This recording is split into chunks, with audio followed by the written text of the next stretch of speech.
Welcome to this presentation. Thanks for joining. My name is Dario, as Dario said, and I want to show you two things I learned some years ago about productivity. The first one is how I faced a problem related with it. And the second is more about this last productivity hack that gives the title of the presentation. So let's start. As I said, some years ago, at some point of 2017, I was a bit obsessed around the idea of productivity. Thinking back at that time, I was doing a lot of things at the same time, and I felt pressed by that. Ironically, I had that feeling of I'm not doing anything valuable at all, every day and all the day.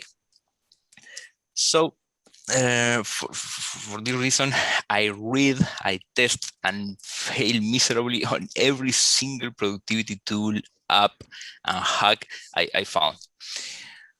You name it, article from Harvard Business Review, 99U, Lifehack, Business Insider, and the list go on. Here you can see some funny titles of things I tried, like 11 productivity hacks from super productive people, or leave work by noon, 7 surprising productivity hacks of entrepreneur, or this is my favorite one, how to trick your brain into being more productive. And I continue enumerating a list of this, okay? But remember that I said I failed on every single attempt I following these hacks. So why? Which were the reasons that made me fail? Why it didn't work for me? That's where I live. I believe that the first reason is because I said I was obsessed with this. Okay, and obsession is never good. So this is the first reason.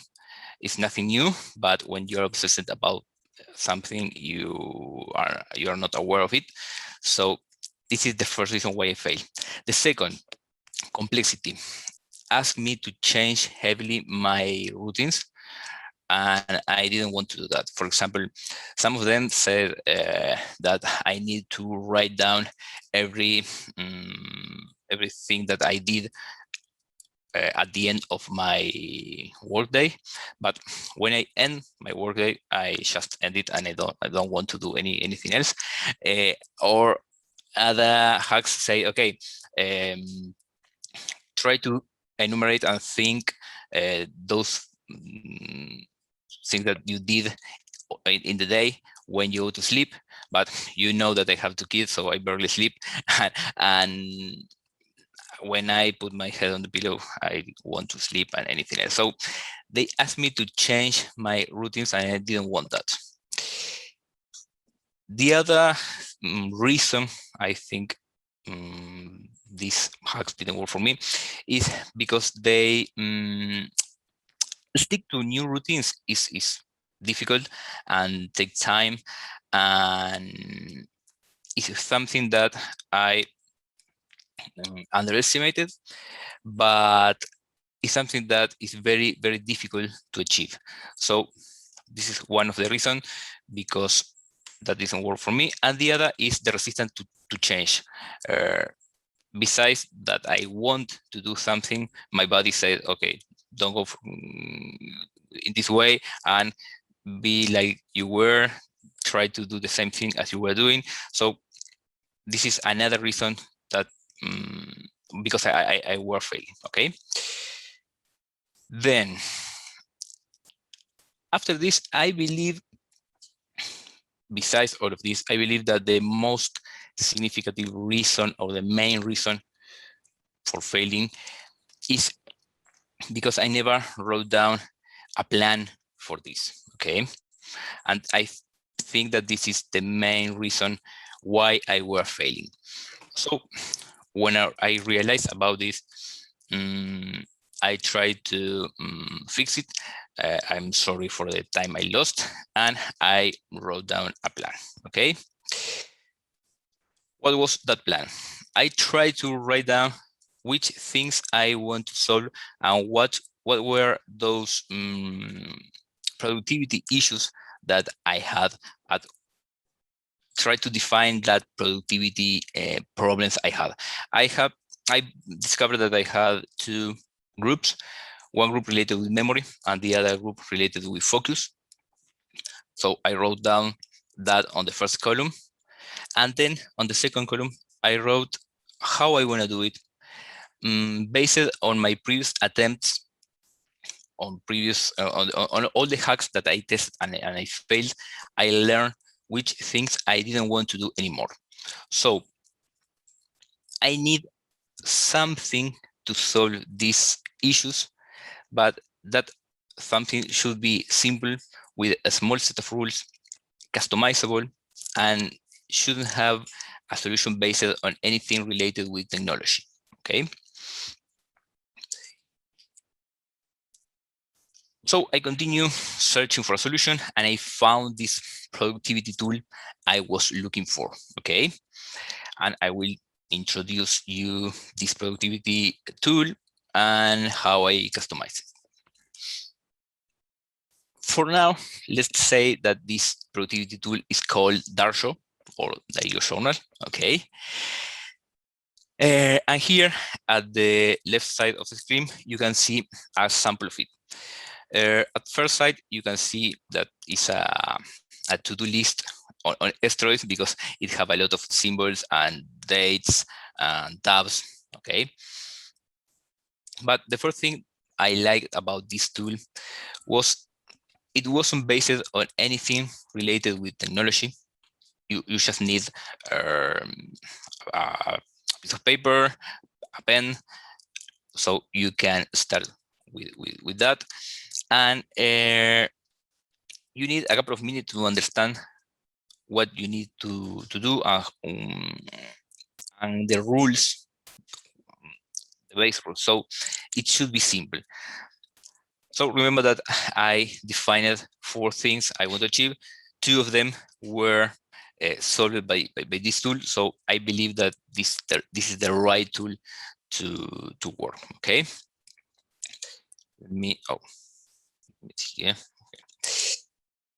Then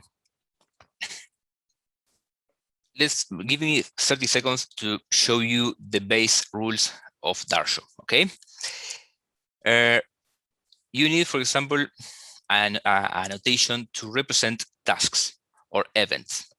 You have another notation to represent when a complete task or when you migrate tasks from one collection to another. You can handle a lot of collection and a list of different tasks. You can mention people, you can use different colors, different tabs. You can use different symbols to mark when a task is important, when it's not. You can work with different collections of tasks, okay, with different dates. You can build a list or an index manually of all those tasks. Even you can work with another special collection that is unscheduled to schedule future events. So what's going on here? First of all, this took me more than 30 seconds to explain. And the second problem is that this is too complex, okay? It had more rules that I wanted to handle at that time. So what I did is take Darjo and customize it, okay? I remove everything I didn't want it, and I decided it and only use the 5 or 6 elements of the notation that I want. Okay, so I will show you this very personal use of Darjo notation. Okay, first, what I use. My base layout is a regular spiral notebook. Each page has 2 margins. The left side, the left margin is bigger or wider than the right one. Okay, and the date at the top. This is my basic layout. Then, how I start my day. I start my day writing my unfinished task from the previous day, okay? And then I add all the things I think I could do on that day, okay? This list is not an exhaustive one, and you will see that during the day and during the presentation, I will be adding more tasks to it, okay? So let's see. I will add the SW123. Give me a second. I will put it here. So I will add this task from previous day, okay, because I was doing this since yesterday. Then I will add another task to send an email to the client about today's meeting. I will add a personal task to schedule a meeting with the girl's teacher. Remember that this is your notebook and you can write down whatever you want. Some people use different notebooks for personal and for work tasks. I like to keep everything on a single one. And finally, I need to do a code review to some tasks for the front-end side, okay? This is the work I want to do during this day, but maybe I can add or remove things from here. Then, let's work. Oh, sorry. As you see, the tasks are written with a small dot, okay, and that is because the dot is the most basic element of design, and from the dot I can go to any other symbol. For example, if I want to mark a task that is done, I will put a cross. I will show you in a moment.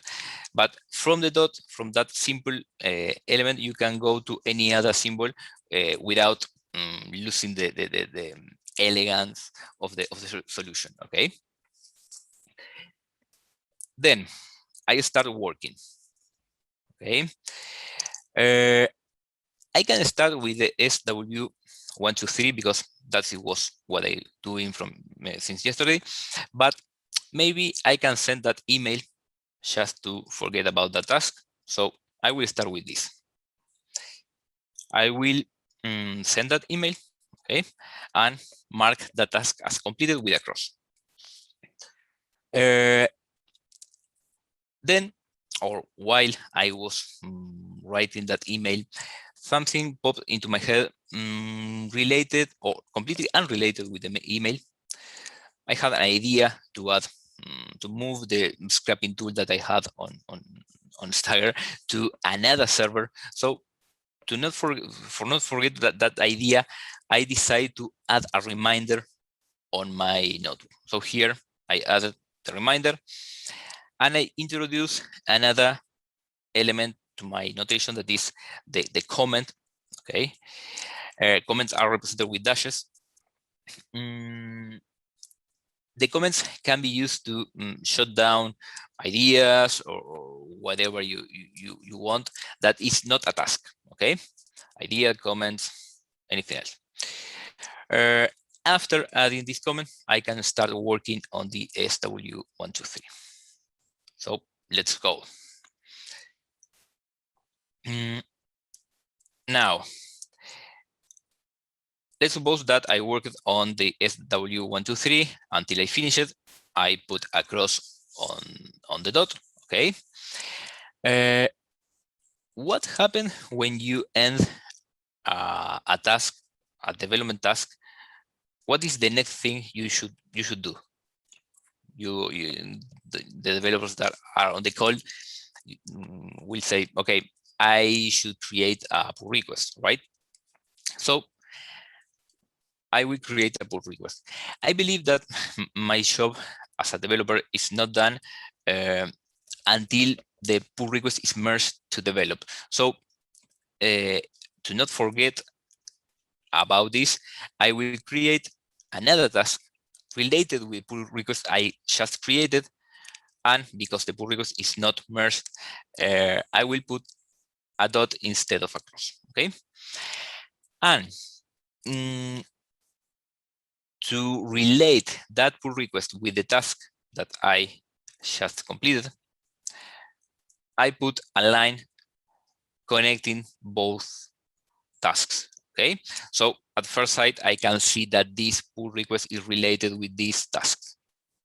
Okay, as I say here, just an arrow to connect the two tasks. Wait, let's continue. I will continue with my day. Okay, remember that I had to do some other things. Maybe before starting another development task, I can do, I don't know, I have to do my daily meeting. So in that daily meeting, we discussed about the idea that I had. I wrote it out here, remember? And we decided to create a new task on Jira, okay? You know how painful it is to create a task on Jira. So I didn't want to do that at that moment because we were at the middle of the daily. So I decided to create a task to remind me the creation of that Jira task. Okay. For that, I created another symbol that is this one, where you can see that I put a plus symbol and the dot. I try to use always the dot to represent unfinished work. Okay. So from this comment, I created this task that said, okay, I need to add to Jira a task to move the scraping tool to other server. Okay. After I add the task to Jira, I put another plus symbol just to remove the dots. Remember, I didn't say it, but in Darjo, you have two rules. The first one is that you should try to end the day with the least amount of dots on a page. Okay, so I will try all the day to mark or remove the dots and replace it with another symbol. We can replace it with a cross. If I finish it, I can replace it with a plus symbol if that it was a task related with adding something to Jira. Okay. Now, let's start with another developer task. Okay, I added here something that I take from my backlog, the SW125 that is related to render a triangle, something else. Okay, and I just about to start with this task when my wife sent me a WhatsApp to know if I already scheduled the meeting with the girls' teacher that is here. And since I know what is convenient to me, I go and do the task first. Okay, so I mark it here as done. The time, you know, that it flew and I couldn't end all the elements of the list that I had for this day, but that is completely fine. Okay, as I said, the game is to end the day with the lowest numbers of dots, but you can leave things completely undone in the list, or things that will take more than one day. You probably need to mark them in some way in order to remove the dot. We will just see what we need to do with those tasks. Okay, but don't feel bad if you end the day with some dots there. As you can see here, I have a pull request that I never did, and sorry, a pull request that I never merged to develop, and this task that I never started. Okay. Now, how I start the next day, and here comes the second rule of Darjo. Okay. The second rule of Darjo is not to start a new day if you have dots on the previous day. Okay, so you need to do something with those dots. The first thing I do a new day is write the date, because I have that feeling that I'm starting with my work day when I write the date. And then I review the previous day, searching for those dots that were unresolved in the last day. Okay. What I do with this unfinished task, I need to migrate them to the next day. So here I will turn each dot into a greater than symbol, and I will put below the date and a sequential letter A, B, C, D for each unfinished task from previous day. Okay. And then I will copy the same task to the next day, putting the reference as a prefix of the task. Okay. Rewrite of this migrated task is something intentional. This make you pause and take time to think if that task is really important or not. The effort that you need to put into the writing made that task costly, and you need to think if worth the effort to write down in the next day or not, because maybe a task can be important one day and not the next one. So in those cases, you don't need to migrate it. Okay. Finally, you have, I don't know, maybe a task that take more than one day. So it will be very easy to see the page and see that you have, I don't know, the day 15, the day 14, the day 15, the day 16, and you continue working on the same task. So it's very easy to recognize those tasks that were very difficult to achieve or to complete, and just take some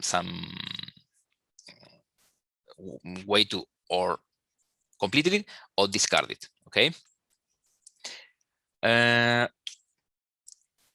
How it looks all together. This is a real photograph of my notebook on a random day. Here you can see that I have a lot of the notation, the element of notation that we saw. I had also some random drawings there and diagrams and a couple of symbols that we didn't talk about. For example, this one, the exclamation mark. I put a red exclamation mark on those tasks that are really important and I need to take some action on it. And I put a red D for those things I want to talk on my next daily meeting, so I don't forget about it. Okay. And this is how it looked, the real notebook, after a couple of days. Here it's 1 day, 2, 3, 4 days. Okay. You can see here that this day I had a lot of things done. Here maybe I had less tasks, but maybe I just continue working on some tasks from the last day. Okay. So as a recap of the different rules that we saw. First, we had only 2 rules on this tool, and that was the first thing I like it about. The first rule, remember, that is that I don't want to end my day with a lot of dots in the page. I try to reduce the dots and try to end the day with the least number of dots or unfinished tasks on a day. And the second rule is that I don't want to start a new day with dots on the previous day. Okay, so those are the 2 rules. And then, this goes aligned with what I wanted, that is a small set of rules. Remember that when I defined which things I want from my solution, I say that I want a small set of rules. This is perfect. And the other thing is I use only 5 symbols to manage every single task I had to handle every day. Okay, the undone task, finish the task, the comment, ask task to Jira, and migrate tasks, and that's it. Okay, so besides adding to the small set requirement that I established at the beginning, also, and you can so on the presentation, this tool is very customizable, and I can add and remove symbols when I want it. For example, I started this using this tool just with two symbols, the undone task and the finished task. I didn't use even the migrate tasks. After a while using it, I added the migrate task. Then I think that a year, maybe more after I started doing this, I added the Jira tasks, and the comments is something that I started using recently. Okay, but you can add or remove whatever you want. Which are the learner lessons related with the use of Darjo and these productivity issues? Okay, first, from the use of Darjo, after 5 years of using Darjo, I feel that my memory has improved.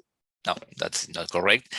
My memory is very bad as usual, but I have a record to look on each daily meeting, and that is very important. Okay, having a record of your work is important not only for daily meetings, but because it gives you confidence, it boosts your self-esteem, and you can do a good summary if you want, or if you need it, when you need to negotiate a raise. You can see there what was all the work you have done. But even on those days that you don't write anything, that is a track of a very bad day.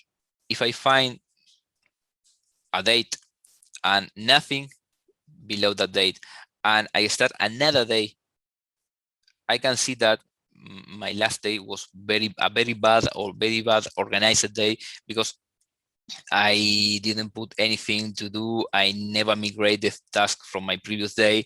So I know that I were working in a good way, and I want to start this day changing that. So even when you don't write down anything, you are tracking things. Okay. The next thing I learned was that this tool helped me with the focus. It avoids being distracted, because if any idea or new task or anything interrupts you, you just shut down and continue working with your current task until later you can go back and start with that task that interrupted you. And also, if you get distracted, you always have a dot there to remind what you were doing. Other things I learned: you should start with a small set of rules, okay, a small number of symbols. Start easy and just with the things that you need, okay? And don't get obsessed with this. Remember that obsessions are not good. So maybe you will find a lot of examples on internet about different ways of representing this kind of journals, but don't get obsessed with this. Okay. By the way, we call until now Darjo, but the real name of this tool is Bullet Journal or Busho. Okay, you have a website there. You can go and see different examples. You can see the whole list of symbols that they suggest you to use. Remember that you can customize Busho, and the customization of Busho is a never-ending process. But you can go there and get inspired, and maybe you can find ideas of things to add to your current flow. Okay, this was what worked for me, but maybe it can work for it won't work for you. You will just to adapt and add or remove things just to make it work. Okay. What else? Remember that the presentation said that this was about the last productivity hack you will ever need, plus a couple more. Okay, I will show you a couple more things that I use with Busho. Now we can call it for its real name. Together with Busho, I use two more things. The first one is an old one, but no less effective. I know that you may know it, is the Pomodoro technique. Here in the Pomodoro technique, when I take a task, when I decide which task I will do, then I set a timer, okay, to 25 minutes. I work on that task for 25 minutes without any distraction, focus on that task until the timer runs, and take 5 minutes breaks before starting this cycle again. Okay, I can continue with the same task for another 25 minutes, or I can just take another task and go through the cycle. And after 4 cycles, I can take a 15 or 30 minutes break and start all over again. Okay. This is something that you can use together with the bullet journal. And the other thing that gives me some results, because I started recently with it, is dividing your day in quarters. Because something that happened to me is that when I had that feeling that I screw up the day on the morning, I didn't recover for the rest of the day. So I always were thinking, okay, I will be back tomorrow and fix this. And this day was lost, and tomorrow I will back on track. So if you divide your day in quarters, you are recognizing that you can fail on one, and it doesn't need to affect the rest of your day. You can say, okay, I had a bad quarter of my day, but I have a lot of time to recover. So think about what's happening on basketball. A lot of ground, as I say here, can be made up in a short period of time. You can recover a lot in a short period of time if you don't get affected for a bad quarter. Okay, this is something that you can use. You can even split your notebook into quarters if you want. You can try to experiment with new symbols, with new ways of representing things in your notebook in order to try to find a way of working. You know that every day you can run new experiments on your notation. I started using symbols and I leave it in the past because I never get used to use them. So try to experiment and to test new things to find out those set of rules and symbols that work for you.